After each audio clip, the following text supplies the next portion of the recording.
ሰብሪ ትምህርት ቤት ልቦለድ እያነበብሽ ነው? አረ እያነበብኩ አይደለም ዝም ብዬ ታይታየርኩት። አሁን እንኳን የመጣሁት ላስጠነቅቅሽ። ምንድነው የምታስጠነቅቀኝ? ኤልያስ ተብዬው ተመልሷል። ከሩቅ አየሁት። ሰብሊ እንዳትዋሽ፣ ይህን መጽሐፍ እሱች ላይ አይቼዋለሁ። በእርግጠኝነት አግኝቶ ሰጥቶሽ ነው ሄደው። አዎ አግኝቶኝ ነበር። እና አግኝቶሽ ምን አለ?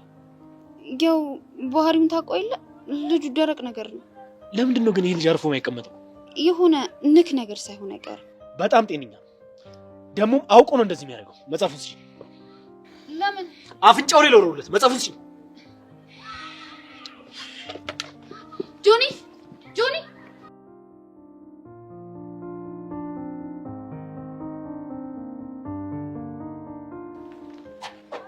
ጆኒ ጆኒ እኔ ላይ ተናገር።